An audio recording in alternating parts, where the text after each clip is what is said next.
Ontem vocês devem ter visto, que se ligou a televisão, viu, né? O tempo todo o show da Madonna. E eu fiquei vendo as entrevistas que fazia com o povo, né?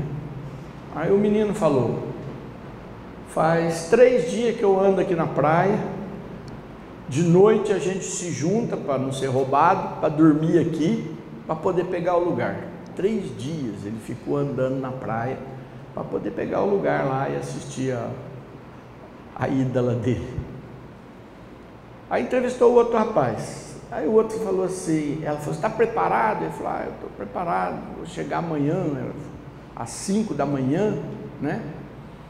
E eu já vou vir com 2 fraldão, uma sacola de energético e de barrinha de proteína, para poder aguentar ficar lá parado no lugar, para não perder o lugar, não é? Até a noite chegar e ele poder ver o show que ele queria ver.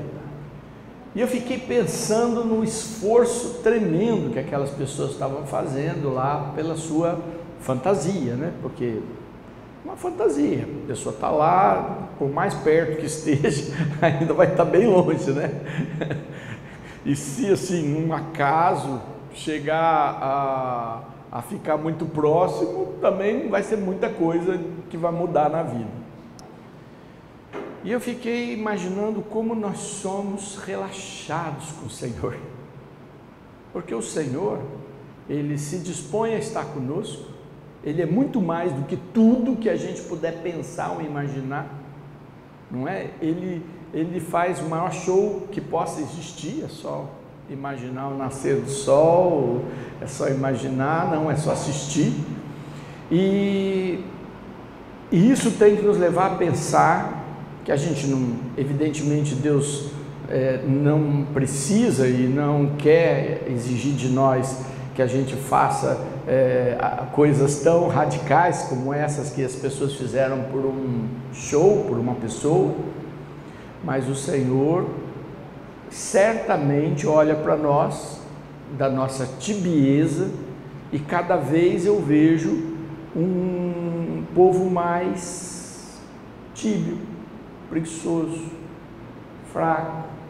Se faz um compromisso. Eu tenho uma pessoa que trabalha comigo, que é um pregador, e ele lançou um programa para ler a Bíblia durante um ano. Para ler a Bíblia durante um ano, você tem que ler 4 capítulos por dia, né? Minha irmã Sirlei sempre falava para a gente fazer isso. Você pega 3 capítulos por dia, chegar no final do ano você vai terminar a Bíblia, a Bíblia inteira. Então ele pegou, foi na reunião que ele tinha lá no grupo dele e propôs quem queria fazer com ele os 4 capítulos por dia. E conseguiu reunir um grupo de WhatsApp de 30 pessoas que estavam dispostas a fazer esse sacrifício, porque não pense que é pouco ler 4 capítulos por dia, é bastante. Aí esses dias eu perguntei para ele: quantos estão fazendo? Ele falou: acho que só eu. Todo mundo achou a ideia maravilhosa, mas na hora de fazer, acho que só eu estou fazendo. Eu penso que a gente, quando está se dispondo a ser sentinela, a gente deve ser modesto para não assumir coisas que depois a gente não vai dar conta, mas que a gente tem que aprender a ser fiel. A ser fiel. A Santa Teresinha do Menino Jesus, não é? Ela tinha um voto de nunca se encostar. Quando sentasse, nunca se encostar. Só descobriram esse voto quando ela já estava nos seus últimos momentos da vida. Parece um voto simples, né? Mas não é simples, é dificílimo. Porque tudo que você assumir que você vai fazer sempre é difícil. Fala: vou rezar sempre, o terço da misericórdia. O terço da misericórdia você reza rapidinho, né? Eu acho que dá para rezar o terço da misericórdia em 5 minutos. Mas a hora que você disser isso e começar a fazer, você vai perceber que, puxa vida, hoje não deu tempo. Por que eu estou dizendo isso? Porque a palavra com Neemias, ela foi uma palavra que está nos convidando a tomar decisões para podermos fazer a vontade de Deus na nossa vida. A Áurea focou hoje nessa questão das pessoas terem que ficar vestidas, dormir vestido com a espada junto e revezando, né? Um fica acordado, o outro dorme, enquanto um protege, o outro trabalha na parede.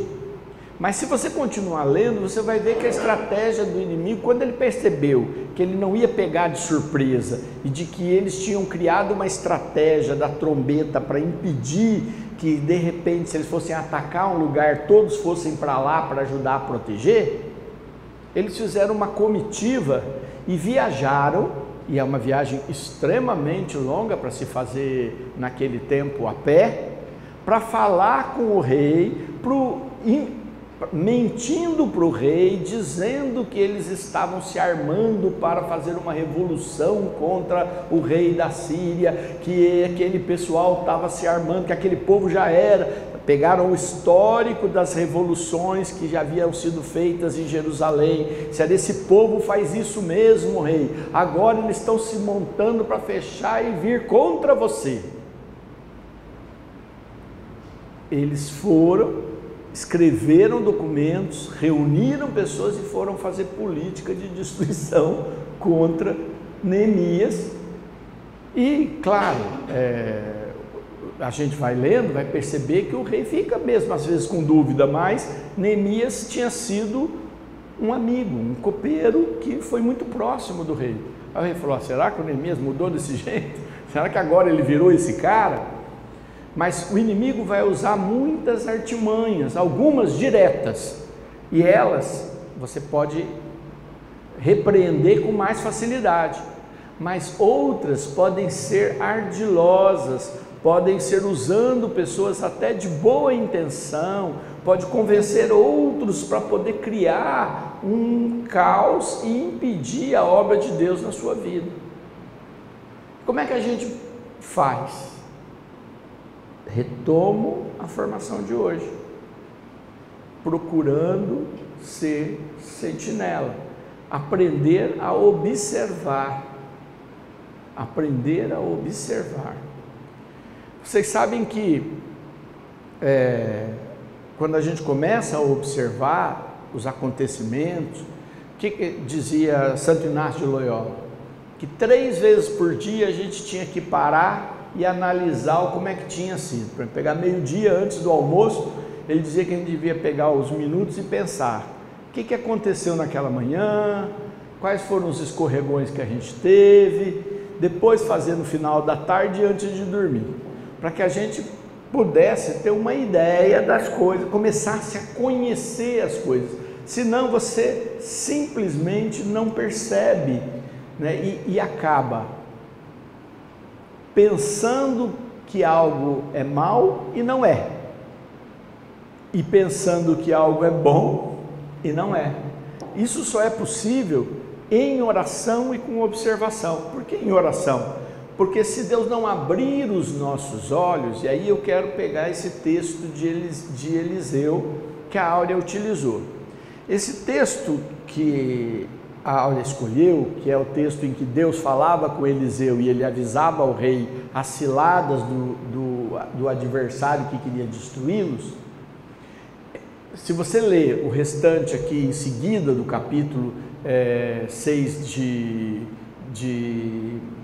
do segundo livro dos Reis, você vai ver que é aquele texto em que eles encurralam Eliseu, os exércitos encurralam Eliseu, o pessoal está protegendo, e aí o exército que veio para pegá-lo é muito grande, quem o está protegendo já está querendo entregá-lo, E ele pergunta para o Senhor, Senhor, o que eu faço? Ele diz, não se preocupe, você está com um exército muito maior. E ele olha e fala, então abra os olhos dos meus inimigos para verem. E aí Deus permite que os inimigos vejam a quantidade do exército espiritual que estava com Eliseu. E eles fogem. E eles fogem ao ver o tamanho do exército que estava com Eliseu. Um exército invisível. Invisível. Mas não menos real, só porque era invisível. Tanto que, quando Deus tira a venda espiritual dos olhos dos inimigos, e eles veem o exército, eles fogem, porque veem que é muito maior do que a quantidade de soldados que eles tinham. Então, se a gente estiver nessa caminhada, Deus não nos deixará sozinho, e mesmo que pareça que o inimigo é muito forte, no mundo espiritual nós estaremos imensamente protegidos. Agora, se a gente não estiver agindo neste mundo, e esse é o ponto crucial, cada vez o mundo está mais materialista, inclusive da igreja. É o que você vê. Por isso é que se fortalece tanto, e é muito importante, a solidariedade, fazer ações caridosas, fazer ações de atender as pessoas que precisam mais, não é? Toda a igreja está sempre falando desse assunto e é muito importante mesmo, mas a nossa fé é mais do que isso. Eu costumo dizer, e aí eu posso falar para vocês, porque a gente, lidando como vereador que lido com as entidades, os espíritas fazem muita caridade, porque eles acreditam que ele vai reencarnar melhor se ele puder fazer o bem para o próximo, senão ele vai vir com uma pedra, daí ele está frito. Então eles têm que melhorar. Então na fé deles, fazer ações de caridade é fundamental, criar casa de caridade é fundamental. Na nossa religião também, né? Porque o Senhor Jesus diz que é para amar o próximo como Ele mesmo os amou, mas razões são diferentes. E se nós nos tornarmos uma religião do exterior, nós vamos ficar fazendo só essas coisas, indo da cesta básica, indo fazer, e que é bom, porque é o sinal do amor de Deus, né? Aliás, o amor de Deus é muito maior que isso, porque Ele manda visitar os presos. Ninguém gosta de visitar preso, bandido mesmo, bandido de verdade, né? Ele manda visitar. Ele manda, quando não tiver, você não tiver o que dar, você dá da tua própria roupa. Quer dizer, a nossa é mais radical, mas não é essa a questão é de que a nossa fé não está só firmada em atos de solidariedade, ela está firmada na ressurreição, num ato totalmente espiritual, um Deus que se fez gente, morreu, deu a vida por nós, retomou a vida ressurrecto, e diz que nós podemos ter a vida com Ele. Então esse lado do mundo espiritual está ficando esquecido. É ruim falar dele. A pessoa pode achar que você está até precisando ser internado lá, que você está meio psicótico, não é?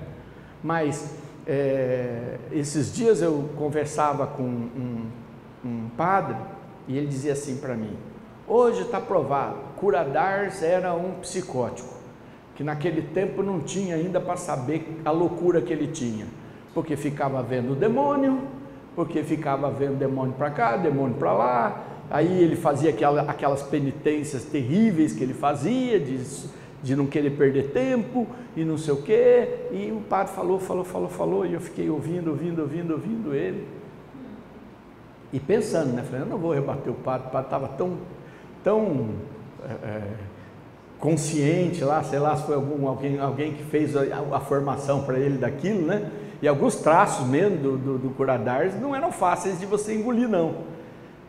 Mas eu fiquei pensando, por que um homem praticamente ignorante, que não conseguia se formar nas matérias, se torna um doutor, converte milhares, a ponto do governo mandar construir uma linha de trem, porque o povo queria visitar Arnes para poder encontrar o cura de Arnes, quer dizer, o padre da paróquia de Arnes, fazer uma cidade que era imensamente pequena se tornar uma das maiores cidades da França por causa de um padre, não me parece que é uma coisa de gente louca, mas de gente ungida, de fazer mudar os hábitos e o costume de toda aquela região e as pessoas da roça irem para a igreja para adorar Jesus antes de voltar para o campo para trabalhar.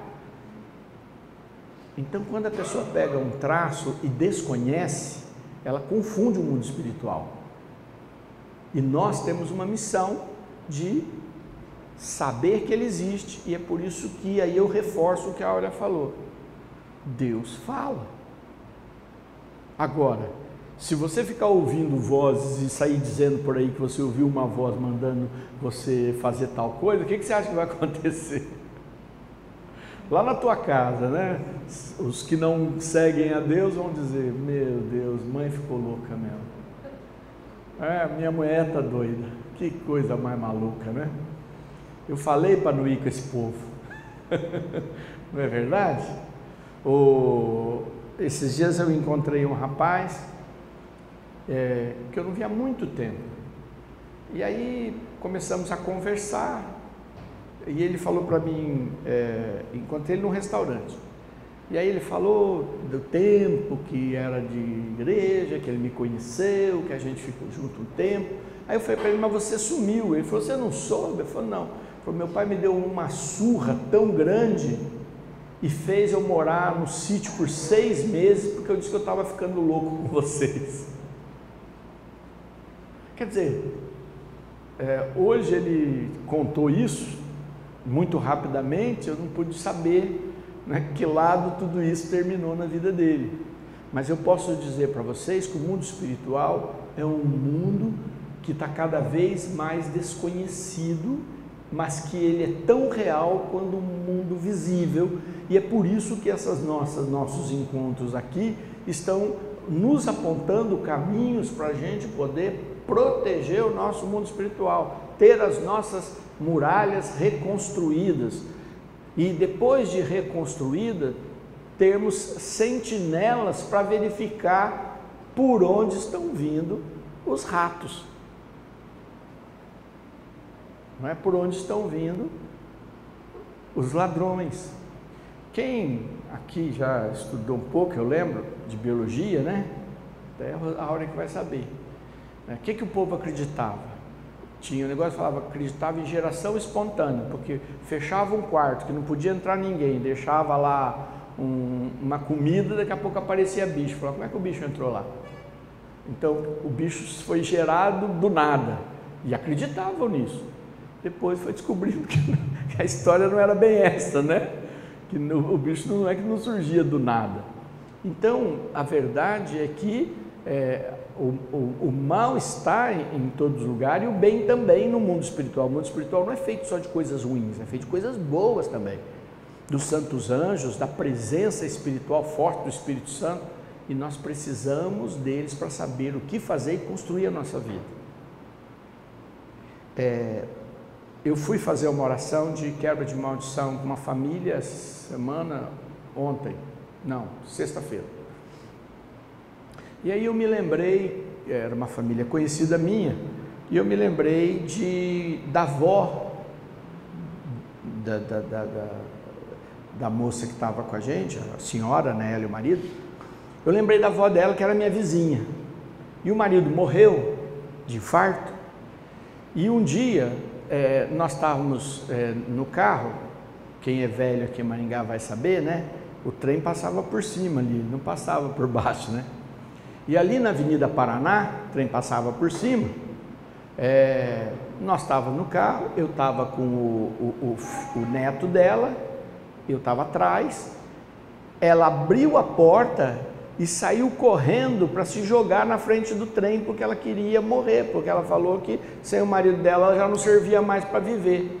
Aí ele correu, né, o trem já estava passando, ele correu, pulou em cima da avó dele, até machucou ela, né, para segurar, porque ela ia se jogar na frente do trem. Aí eles tiveram que fazer, cuidar, porque ela estava querendo se matar, né? Aí a família teve que se revezar. E aí eu lembrei disso sexta-feira e perguntei, e a tua avó, tal, né? Como foi? Falou, olha, Sidney, ela viveu até os 96 anos. Falou assim, depois daquela situação, ela viveu, aí ela falava, por que é que Deus quer que eu fico vivendo tanto tempo assim, né? Se levou o meu marido lá, sei lá quantos anos ela tinha na época lá, né? Que faz mais de 30 anos. E esse 96 que ela morreu, nem sei quantos anos faz também. Então, eu fiquei pensando, você, eu, qualquer um de nós, não tem o direito de querer achar que Deus faça assim ou assado. Se Ele tem um projeto, o que a gente precisa fazer é dizer, Senhor, qual é o seu projeto? Me fale porque eu quero fazer. E não importa por quanto tempo vai ser. Porque você está aqui para fazer o projeto de Deus. Eu estou aqui para fazer o projeto de Deus. Mesmo que o projeto de Deus seja proteger só esse pequeno grupo. Muitas pessoas costumam dizer que André, apóstolo de Jesus, não é? Teve a sua mais importante ação foi ter levado Pedro para conhecer Jesus, não é? Porque André era discípulo de João Batista. André estava no dia que Jesus apareceu e João Batista o batizou. E João Batista disse o quê? Esse é o cara, esse é o Filho de Deus.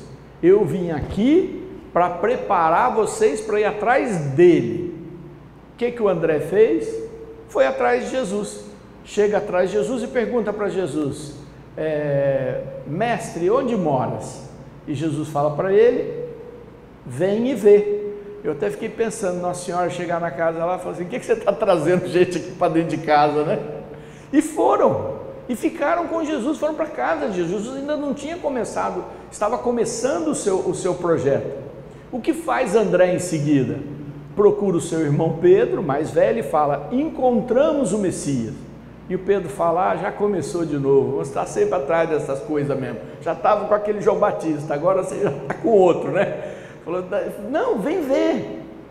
E aí acontece o milagre da pesca. E aí Pedro cai de joelhos e fala, você realmente é o Messias. Quem levou Pedro para levou Jesus para falar com Pedro? André. Quem foi Pedro para nós na igreja? Foi aquele que confirmou os irmãos, ele foi o primeiro Papa, mas esqueça essa palavra e pense no seguinte, ele foi o que Jesus escolheu para conduzir os demais. Então André, ele não aparece muito na Bíblia, mas esse ato dele foi importante. Então eu não sei qual é a sua missão, ela às vezes você não vai ter a compreensão dela total, e não precisa ter, porque você vai ficar em paz de ter feito aquilo que Jesus mandou você fazer. Quer alguma coisa que dá mais paz do que dizer, é isso que ele pediu para mim? Então que a gente tenha essa visão forte nesse sentido. Nós vamos, a partir da semana do mês que vem, focarmos exatamente em duas pessoas que ouviram muito a Deus e penaram por ouvir a Deus, Elias e Eliseu. E como é que eles construíram essa caminhada? São profetas dos mais reconhecidos, a ponto de que quando Jesus chega e se encarna, o que os judeus esperavam? Esperavam a volta de Elias, que eles dizem não morreu, foi arrebatado. E aí eles falavam para João Batista, você é Elias? Falavam para Jesus, você é Elias? Jesus dizia, não, eu não sou Elias, eu sou maior que Elias. Mas eles esperavam quem? Esperava que voltasse esse profeta. Então a gente precisa compreender um pouco como esse profeta caminhou e escutou a Deus. E ele é um profeta que tinha uma porção de coisas que são muito humanas, que vocês vão perceber como é que a gente se identifica muito com elas. Mas o que ele fez? Ele obedeceu à voz do que Deus pediu para ele, e que não era fácil. Afinal, ele era jurado de morte pelo rei. por causa da mulher do rei que não gostava dele. Mas, e ela fazia a cabeça do marido, falava, ó, você tem que acabar com esse cara é o maior problema da nossa vida. E é engraçado isso, porque o diabo faz muito disso. Às vezes o diabo transforma você, eu, qualquer um de nós, num inimigo que a gente não é, sabiam disso? Ele coloca na cabeça de alguém que o problema da vida dela é você, que o problema do negócio dela não ir é o teu trabalho. Aí você olha e fala, mas quem sou eu nesse projeto? Tem gente tão maior que eu, por que o cara vai achar que sou eu? Porque o diabo faz assim, fez com Elias. Então a gente precisa compreender exatamente o que é que Deus tem para a gente poder responder ao Senhor dessa maneira que Jesus sempre nos convida. Queria só, se vocês puderem, e aqueles que tiverem tempo, né, a história de Elias e Eliseu está no livro dos Reis, tá? Eliseu está no segundo rei e Elias está no primeiro Reis. Se você puder pegar e ler, eu vou depois pedir para colocar no nosso grupo os capítulos e os versículos para você ler, porque daí quando a gente vai tratar disso e vai aprofundar essas coisas, mas olhando por um olhar espiritual, você já tem pelo menos uma ideia do que foi a vida desses dois grandes profetas da Escritura. Então, e é coisas assim que a gente vai aprofundar, que é muito interessante. Tem uma que eu acho incrível, que é quando a pessoa perde uma coisa no rio e pede para Eliseu, como é que eu vou pegar? Eliseu pega o machado e joga no rio, e aí a coisa sobra. Como? O machado afunda, o machado não era para boiar, e boia com o que havia sido perdido.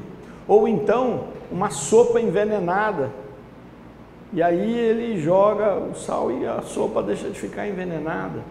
Então a gente vai ver muitos milagres, mas a gente tem que entender por que é tão importante isso no mundo espiritual, para a gente poder saber como é que Deus nos quer conduzir para isso. Amém? Vamos ficar de pé. Nós precisamos muito que o Senhor nos desperte para ser estes sentinelas. E aí eu quero dizer que para algumas pessoas você consegue fazer isso sozinho. Algumas pessoas precisam de ajuda. Veja que ali no episódio de Neemias, um ficava vigiando, o outro trabalhando e revezava. Às vezes a gente precisa de parceiros para nos ajudar. Às vezes os parceiros são dentro de casa, às vezes não é o melhor ser dentro de casa. Deus sabe o que é melhor. Então você pergunte também, se você sozinho consegue dar passos já de sentinela, comece a se organizar para isso, a ter um tempo para rezar e olhar e ver as coisas, compreender melhor esse universo que está ao teu redor. Se você precisa de alguém e existe essa pessoa disposta, converse com ela para vocês poderem fazer juntos também e poder fazer essa caminhada, tá? Porque eu penso que de hoje até o nosso início desse trabalho que a gente vai fazer sobre a vida de Elias e Eliseu, seria bom que a gente já tivesse se estruturado um pouco melhor como sentinela. Vamos pedir a graça para Jesus nos conceder visão de sentinela, sentimento de sentinela e compreensão dos acontecimentos. Pedimos, Senhor, a Tua unção, a Tua graça, Teu poder, para que possamos, Jesus, resistir nos dias maus, estarmos de pé e sabermos para onde devemos ir, quando devemos fugir, quando devemos dar a nossa própria vida. Clamamos, Jesus, esse discernimento que é diferente para cada momento e para cada situação. Só Tu podes nos dar claridade, esclarecimento, visão espiritual. Dá-nos, Senhor, toda a condição para nos prepararmos para este tempo, o tempo que estamos vivendo, este tempo que estamos passando. Uri alala barala de shiri alala barala de heri alala barala. Shandara la barala di de halala di kandara la barala di alala di alala. Shandara la hayara la di kandala barala di alala di alala barala shiri di alala la heri. Shandala barala di kandara la barala da harara shiri di harabara kandala barala di alala di alala. Kandara la barala di alala hayara la shiri ala kayore ala bahora la yara. Shandara la barala di alala kayara la yara la barala di alala. Shandara la barala.